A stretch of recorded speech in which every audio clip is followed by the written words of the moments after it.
So ನಮ್ಮ ನಗರದ ಮಂಗಳೂರು ನಗರದ ಕೆಲವು ಭಾಗಗಳಲ್ಲಿ ಅರಿಶಿನ ಕಾಮಾಲೆ ಅಥವಾ ಜಾಂಡೀಸ್ ಪ್ರಕರಣಗಳು ಅಲ್ಲಲ್ಲಿ ತೀರಾ ವ್ಯಾಪಕವಾಗಿ ಅಲ್ಲದಿದ್ದರೂ ಕೂಡ ಅಲ್ಲಲ್ಲಿ ಒಂದೊಂದು ಪ್ರಕರಣ ವರದಿಯಾಗ್ತಿದ್ದು ಇದನ್ನು ನಾವು ಗಂಭೀರವಾಗಿ ಪರಿಗಣಿಸಿ ಮಾನ್ಯ ಸಚಿವರು ಕೂಡ 5ನೇ ತಾರೀಕು ವಿಪತ್ತು ನಿರ್ವಹಣಾ ಸಭೆಯಲ್ಲಿ ಕೂಡ ಸೂಚನೆಯನ್ನು ನೀಡಿದ್ದಂತೆ ನಮ್ಮ ಇಡೀ ತಂಡ ಹಾಗೂ ಮಹಾನಗರ ಪಾಲಿಕೆಯ ಸಹಯೋಗದೊಂದಿಗೆ ಮನೆ ಮನೆ ಭೇಟಿಯನ್ನು ನಾವು ಮಾಡ್ತಾ ಇದ್ದೀವಿ.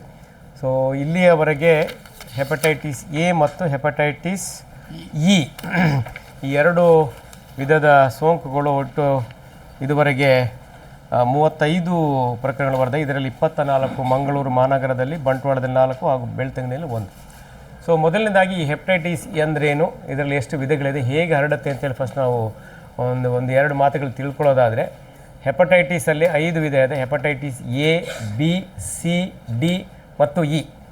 ಈ ಎ ಮತ್ತು ಇ ಏನಿದೆ ಉಪವಿಧಗಳಿದ್ದಾವೆ, ಇವು ಕಲುಷಿತ ಆಹಾರ ನೀರು ಇಂದ ಹರಡುವಂಥ ಕಾಯಿಲೆಗಳಾಗಿದ್ದು, ನಾವು ತಿನ್ನುವ ಆಹಾರ ಆಗಿರ್ಬೋದು, ನೀರಾಗಿರ್ಬೋದು ಅಥವಾ ಪಾನೀಯಗಳಾಗಿರ್ಬೋದು, ಇನ್ನಿತರೆ ವಸ್ತುಗಳು ಸೋಂಕಿತ ರೋಗಿಯ ಮಲದ ಮೂಲಕ ಅದೇನಾದರೂ ಆಹಾರ ಪದಾರ್ಥದಲ್ಲಿ ಕಲುಷಿತ ಆದರೆ ಅದನ್ನು ಆರೋಗ್ಯವಂತ ಸೇವಿಸಿದರೆ ಬರುವಂತಹ ಕಾಯಿಲೆಗಳಿವು. ಇದು ನೀರಿನಿಂದ ಮತ್ತು ಆಹಾರದಿಂದ, ಕಲುಷಿತ ನೀರು ಮತ್ತು ಆಹಾರದಿಂದ ಹರಡುವಂಥ ಕಾಯಿಲೆಗಳಾಗಿರುತ್ತೆ. ಇನ್ನು ಬಿ, ಸಿ, ಡಿ ಏನಿದ್ದಾವೆ ಇವು ಆಹಾರದಿಂದ ಹರಡುವಂಥವದ್ದಲ್ಲ.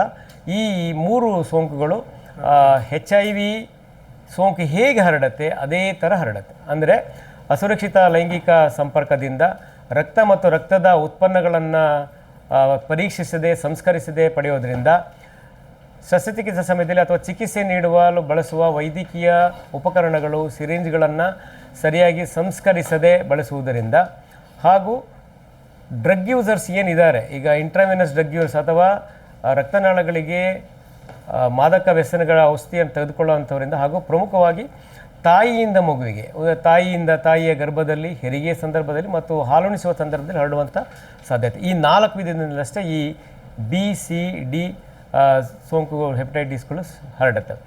ಸೊ ಇಷ್ಟನ್ನು ತಿಳ್ಕೊಂಡ ನಂತರ ಎ ಮತ್ತು ಇ ಇವು ಸಾಮಾನ್ಯವಾಗಿ ಸೌಮ್ಯ ಸ್ವರೂಪದ ಸೋಂಕುಗಳಾಗಿದ್ದು, ಇದನ್ನು ನಾವು ಇದರಲ್ಲಿ ಸೆಲ್ಫ್ ಲಿಮಿಟಿಂಗ್ ಅಂತ ಹೇಳ್ತೀವಿ. ಸೋಂಕು ಆದ ನಂತರ ಇದು ಇನ್ಕ್ಯುಬೇಷನ್ ಪೀರಿಯಡ್ ಅಂತ ಹೇಳ್ತೀವಿ, ಅಂದರೆ ಹುದುಗುವಿಕೆಯ ಕಾಲ ಅಂತ ಹೇಳ್ತಾರೆ ಕನ್ನಡದಲ್ಲಿ. ರೋಗಾಣು ದೇಹವನ್ನು ಹೊಕ್ಕು ಅದು ರೋಗ ಲಕ್ಷಣಗಳನ್ನು ಹೊರತರೋದಕ್ಕೆ ಆ ಅವಧಿಗೆ ನಾವು ಇನ್ಕ್ಯುಬೇಷನ್ ಪೀರಿಯಡ್ ಅಂತೇಳಿ. ಸಾಮಾನ್ಯವಾಗಿ ಒಂದಷ್ಟು ದೀರ್ಘ ಇದೆ, 30 ರಿಂದ 45 ದಿವಸಗಳವರೆಗೂ ಇದು ಇರೋದರಿಂದ ಎಲ್ಲೋ ಆಹಾರ ಸೇವಿಸಿ ಬಂದು ನಮ್ಮಲ್ಲಿ ಇಲ್ಲಿಗೆ ಬಂದರೂ ಕೂಡ ಅದು ಎಲ್ಲೋ ತಿಂದು ಇದು ಈ ಕಾಲಾವಧಿ ಇರೋದರಿಂದ ಇಲ್ಲಿ ಕಾಣಿಸ್ಕೊಳ್ಬೋದು. ಸೊ ಬರುವಂಥದ್ದು ಅಸುರಕ್ಷಿತ ಅಥವಾ ಕಲುಷಿತ ಆಹಾರದಿಂದ ಅಂಥೇಳಿ ನಾನು ಎ ಮತ್ತು ಈ ಬಗ್ಗೆ ನಾನು ಹೇಳುವಂಥದ್ದು ಇದೆ. ಸೊ ಇದನ್ನು ನಾವು ಲಕ್ಷಣಗಳು ಏನಿರುತ್ತೆ ಅಂದರೆ, ಸಾಮಾನ್ಯವಾಗಿ ಜ್ವರ ಬರ್ಬೋದು, ಮೈಕೈ ನೋವು ಇರ್ಬೋದು, ಹಸಿವೆ ಆಗದೇ ಇರ್ಬೋದು, ನಮ್ಮ ಕಣ್ಣುಗಳು ಹಳದಿಗೆ ತಿರುಗ್ಬೋದು, ತೀರಾ ವಿಪರೀತ ಜಾಸ್ತಿ ಇದ್ದರೆ ಮೈ ತುರಿಕೆ ಆಗ್ಬೋದು, ಮೈ ಮೇಲೆ ಗುಳ್ಳೆಗಳಾಗ್ಬೋದು, ಹಾಗೂ ಇನ್ನೂ ಜಾಸ್ತಿ ಇದೆ ಒಂದು ಪ್ರಜ್ಞೆ ತಪ್ಬೋದು, ಸಾಮಾನ್ಯವಾಗಿ ನಮ್ಮ ಮೂತ್ರ ಕೂಡ ಹಳದಿ ಹೋಗ್ತಾ ಇರುತ್ತೆ. ಇದನ್ನು ಕೂಡಲೇ ಪರೀಕ್ಷೆಗೆ ಒಳಪಡಿಸಿ ಯಾವ ವಿಧದ ಹೆಪಟೈಟಿಸ್ ಸೋಂಕು ರೋಗಿಗೆ ಆಗಿದೆ ಅನ್ನೋದನ್ನು ಫಸ್ಟು ತೋರಿಸ್ಕೊಂಡು ಪರೀಕ್ಷೆಗೆ ಒಳಪಡಿಸೋದು ಒಂದು.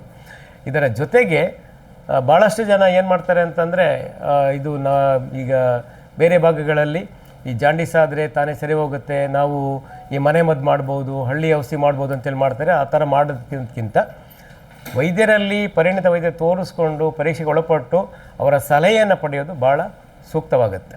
ಸೊ ಇದು ಒಂದು. ಇನ್ನು ಹೆಪಟೈಟಿಸ್ ಬಿ ಬಗ್ಗೆ ಮಾತಾಡೋದಾದರೆ, ಇದು ಅತ್ಯಂತ ಗಂಭೀರ ಸ್ವರೂಪದ ಹೆಪಟೈಟಿಸ್ ಕಾಯಿಲೆಯಾಗಿದ್ದು, ಇದು ಲಿವರ್ನ ಡ್ಯಾಮೇಜ್ ಮಾಡುತ್ತೆ, ಪೂರ್ತಿ ವಾಸಿ ಆಗೋದೇ ಇಲ್ಲ, ಅದರ ಜೀವನ ಪರ್ಯಂತ ಕೂಡ ಇದು ಸೋಂಕು ಹೆಪಟೈಟಿಸ್ ಬಿ ಮತ್ತು ಏನಿದೆ ಅದು ಹಾಗೆ ಇರುತ್ತೆ. ಜೊತೆಗೆ ಇದರಲ್ಲಿ ಸಿರೋಸಿಸ್ ಅಂತ ಹೇಳ್ತೀವಿ, ಪೂರ್ತಿ ಲಿವರ್ ಶ್ರಿಂಕ್ ಆಗುತ್ತೆ, ಕೊನೆಗೆ ಲಿವರ್ನ ಕ್ಯಾನ್ಸರ್ ಕೂಡ ಆಗುವ ಸಾಧ್ಯತೆ ಈ ಸೋಂಕಿನಿಂದ ಇರುತ್ತೆ. ಸೊ ಏನು ಸಮಾಧಾನಕರ ವಿಷಯ ಅಂತಂದರೆ, ಹೆಪಟೈಟಿಸ್ ಬಿಗೆ ನಮ್ಮಲ್ಲಿ ಪರಿಣಾಮಕಾರಿಯಾದ ಲಸಿಕೆ ಇದೆ. ಹೆಪಟೈಟಿಸ್ ಬಿ ಲಸಿಕೆ 2008ರಿಂದನೇ ನಾವು ಕೊಡೋದಕ್ಕೆ ಪ್ರಾರಂಭ ಮಾಡಿದ್ದೀವಿ. ಮಕ್ಕಳಲ್ಲಿ ಹುಟ್ಟಿದ ದಿನ ಹಾಗೂ 6ನೇ ವಾರ, 10ನೇ ವಾರ ಮತ್ತು 14ನೇ ವಾರ ಲಸಿಕೆಯನ್ನು ಕೂಡ ನಾವು ಹೆಪಟೈಟಿಸ್ ಬಿಗೆ ಕೊಡ್ತಾ ಇದ್ದೀವಿ. ಇನ್ನು ಡಿ ಮತ್ತು ಸಿ ಮತ್ತು ಡಿ ಅಷ್ಟೊಂದು ತೀವ್ರ ಸ್ವರೂಪದಲ್ಲದೆ ಇರೋದ್ರಿಂದ, ಬಟ್ ಅದನ್ನು ನೆಗ್ಲೆಕ್ಟ್ ಮಾಡೋದು ಬೇಡ, ಮಾಹಿತಿ ಇಟ್ಕೊಂಡು ವೈದ್ಯರ ಪರೀಕ್ಷೆಗೆ ಮಾಡಿಕೊಂಡು ವೈದ್ಯರ ಸಲಹೆ ಅನ್ನುವಂತೆ ನಾವು ತಗೊಳ್ಬೇಕಾಗುತ್ತೆ. ಇಲ್ಲಿ ನಾವು ಹೇಳೋದಕ್ಕೆ ಹೊರಟಿರೋ ಪ್ರಮುಖ ವಿಷಯ ಏನಪ್ಪ ಅಂತಂದರೆ, ಪ್ರಿವೆಂಟಿವ್ ಮೆಜರ್ಸ್ ಏನಿದೆ ಅಂತಂದರೆ, ಸಾಮಾನ್ಯವಾಗಿ ಯಾವುದೇ ಸಂದರ್ಭದಲ್ಲೂ ಕೂಡ ಮನೆಯಲ್ಲಿ ಆದರೂ ಕೂಡ ಕಾಯಿಸಿ ಆರಿಸಿ ನೀರನ್ನು ಕುಡಿಯೋದು ಭಾಳ ಸೂಕ್ತ ಮತ್ತು ಒಳ್ಳೆಯದು. ಯಾಕೆ ಅಂತ ಹೇಳಿದ್ರೆ ನಾವು ಸಾಮಾನ್ಯವಾಗಿ ಫಿಲ್ಟ್ರಲ್ಲಿ ಇರುತ್ತೆ, ಎಲ್ಲರ ಮನೆ ಫಿಲ್ಟರ್ ಇರುತ್ತೆ, ಫಿಲ್ಟರ್ ನೀರು ಕುಡಿತೀವಿ, ಸಾಕಾಗಲ್ಲ. ಯಾಕೆ ಅಂತಂದರೆ ಮೈಕ್ರೋಬಯಾಲಜಿಕಲಿ ಅದು ಸೇಫ್ ಅಲ್ಲದೆ ಇರ್ಬೋದು. ಆ ದೃಷ್ಟಿಯಿಂದ ಕುದಿಸಿ ಆರಿಸಿ ನೀರು ಕುಡಿಯೋದ್ರಿಂದ ತುಂಬ ಆರೋಗ್ಯಕ್ಕೆ ಒಳ್ಳೆಯದಾಗತ್ತೆ. ಇನ್ನು ಪಾನೀಯಗಳನ್ನು ನಾವು ಮನೆಯಲ್ಲೇ ಮಾಡ್ಕೊಂಡು ಕುಡಿಯೋದು ಸೂಕ್ತ. ಮಜ್ಜಿಗೆಯನ್ನು ಕೂಡ, ಯಾಕೆ ಅಂತಂದರೆ ಇದು ಬೇಯಿಸಿರೋದಿಲ್ಲ. ಬೇಯಿಸದೆ ಯಾವುದೇ ಆಹಾರ ಪದಾರ್ಥವನ್ನು ನಾವು ಬಳಸಿದ್ರೆ ಕಲುಷಿತ ಆಗಿದೆಯಲ್ಲೋ ಗೊತ್ತಿರಲ್ಲ. ಅದೇ ನಾವು ಬೇಯಿಸಿರೋ ಆಹಾರ ಪದಾರ್ಥ ನಾವು ತೊಗೊಂಡ್ರೆ ನಮಗೆ ಖಾತ್ರಿ ಇರುತ್ತೆ ಬೇಯಿಸಿರೋ ರೋಗಾಣುಗಳು ಸತ್ತಿರ್ತವೆ.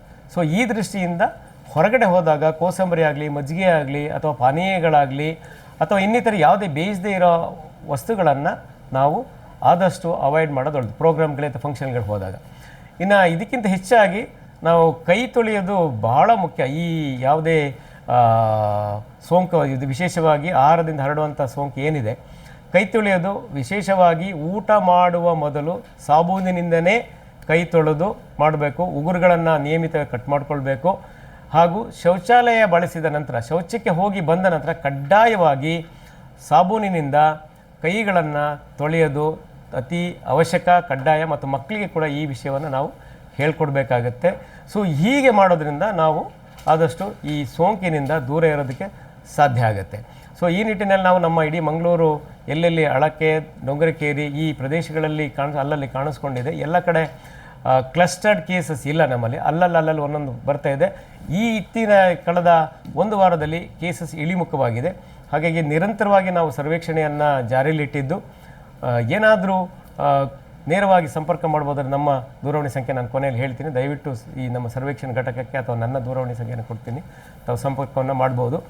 ಹೆಪಟೈಟಿಸ್ ಏನಿಲ್ಲ, ಸೌಮ್ಯ ಸ್ವರೂಪದಾಗಿರೋದ್ರಿಂದ ಗಾಬರಿ ಆಗೋದು ಬೇಡ. ಅರಿವನ್ನು ಮೂಡಿಸ್ಕೊಂಡು ಇದ್ರ ಬಗ್ಗೆ ಒಂದಷ್ಟು ಮಾಹಿತಿಯನ್ನು ತಿಳ್ಕೊಂಡು ಇತರರಿಗೆ ಮಾಹಿತಿ ಕೊಟ್ಟರೆ ನಾವು ಸುರಕ್ಷತೆಗಿರ್ಬೋದು ಅಂತ ನಾನು ಹೇಳ್ತೀನಿ. ಸೊ ಡೆಂಗ್ಯೂದು ನೀವೇ ಹೇಳಿಬಿಡಿ. ಸೊ ಇದು ಇನ್ನೊಂದು ಹೇಳೋಕ್ಕಿದೆ, ಯಾಕೆಂದರೆ ಮಳೆ ಬರ್ತಾ ಇರೋದ್ರಿಂದ ಡೆಂಗ್ಯೂ ಕೂಡ ಒಂದು ಸ್ವಲ್ಪ ಏರುಗತಿಯಲ್ಲಿ ಇರೋ ಕಾರಣ ಸೊ ಸಾರ್ವಜನಿಕರು ಅದಕ್ಕೂ ಕೂಡ ಒಂದಷ್ಟು ಮಾಹಿತಿಯನ್ನು ಕೊಡಬೇಕಾಗುತ್ತೆ.